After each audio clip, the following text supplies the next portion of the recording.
Solicitors coming up to 10-9.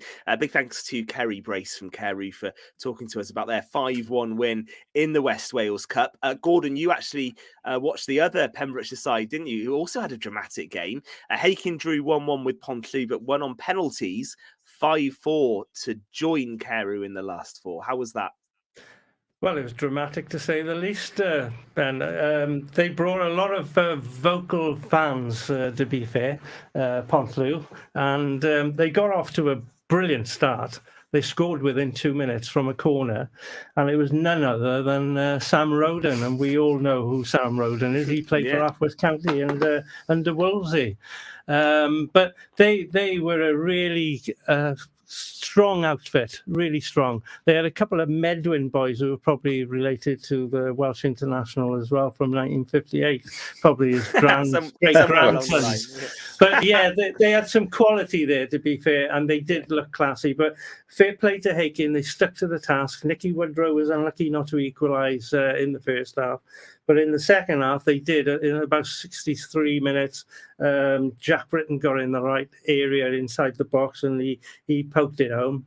Then it went to full-time over, extra time, and there wasn't a lot of clear-cut opportunities.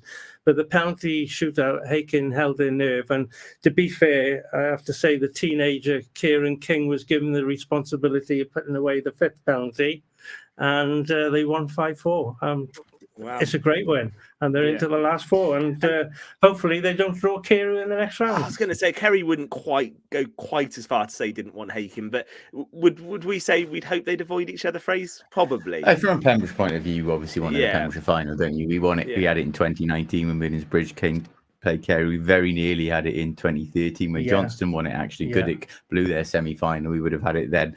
I mean, look, in an ideal world, you want them to be apart and then play in the final, don't you? Really, but I can't blame Kerry. You can't really go thinking of who you want to avoid in the final four, can you? Of course not. But personally, I'd like to see them both get the part and both win. But that's an ideal scenario, obviously. And 2 weeks away now, that semi-final, consecutive days, aren't they? So that will be something to look forward to, and we'll await the draw. And hopefully, we should know, shouldn't we? By the time we do the show next week, who Carew and Hakin have got in the next round. Yeah. So if we do, we'll be able to talk about that, which is good. We opened up talking about Rastowi Sant and some great coverage in the first hour. Fraser spoke to the winner of the 10K and the half marathon. Great job, Fraser, having come third yourself as well to do those interviews afterwards. Yeah, and it sounded like me on the line. Yeah, that's why. Hurry up! You both sounded very fresh, I have to say. Good event though, by all accounts. Sounded great. Tremendous, Ben. Actually, one that I think there were about 60 odd doing the 10K, 150 odd in the half marathon, and another load again doing the marathon. You'd perfect weather for it, a little bit cold, but thankfully dry. And yeah, really tiring run. All three runs, to be honest. Some very tired people coming afterwards, but a great atmosphere in the area. Runners coming from away, runners who then stayed and went out about in the city and stuff afterwards. And no, Fitness done a tremendous job with that every year. It attracts visitors from all around, and I'll book your place for next year, Ben. You'd enjoy that. Tough out on that coast path, though, Gordon. I know you like walking it, don't you? Yeah, it's bad enough walking it. I wouldn't want to run it, Ben. I'll be honest. You two can carry on. Well, listen, Fraser, great effort. I know your course record went, but just to have held that is some effort. The marathon happened as well. We would like to hear from people actually over the next month or so who are going to be doing the London Marathon, because it's not far now. 23rd of April. Great to see that event back in April to start with, because we've had the COVID years, haven't we, where it shifted to October. So I think it's a good time of year to have it. So that's great. Yeah, no, I agree. It only dawned on me actually that when I was working, actually covering it last October, that it was actually on again in a couple of months' time. And yeah, you need it back. You don't want it with virtual and everything. It's not the same. I know it's a way around it. You want it back with full crowds and everything at this time of year. It should be. And it's a damn sight colder in October than it is in April, Ben. So you should be appreciative of that as well. Yeah, absolutely. So anyone doing it, let us know, because we'd love to feature you on the show over the next month or so, either on live or in that first hour. I'm going to be doing it. So I'm doing it for the RSPCA, which is good. The reason we're doing it for that charity is because firstly, I balloted for years to get into the London Marathon.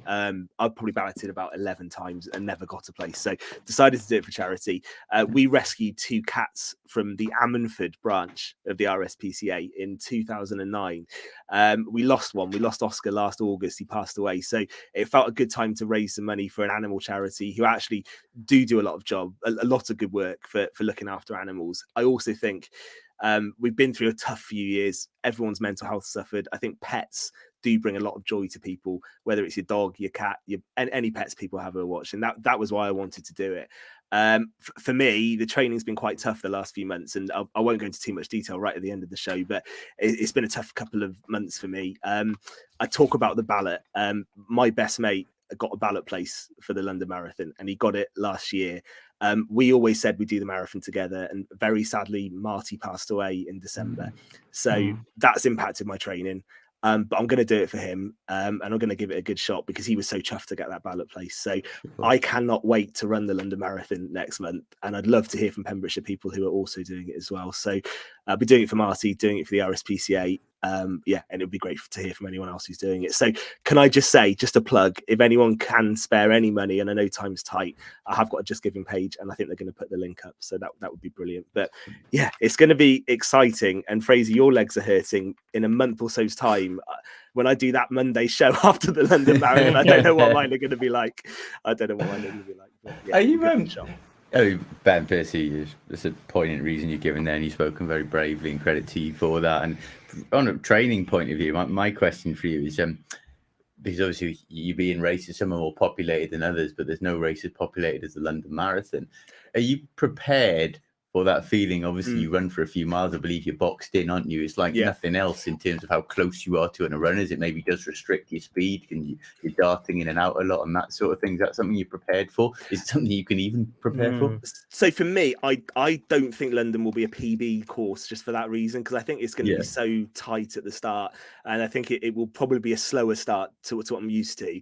I've entered myself slightly up in terms of my finishing time to maybe help get away at the start, but I think with London it is going to be so busy in those first couple of miles. I think it's going to be a bit of weaving, and as much as anything else, it's just going to be enjoying the atmosphere really as well. I was going to say, it's tinged with sadness for you. You must be looking forward to the event, the experience of it.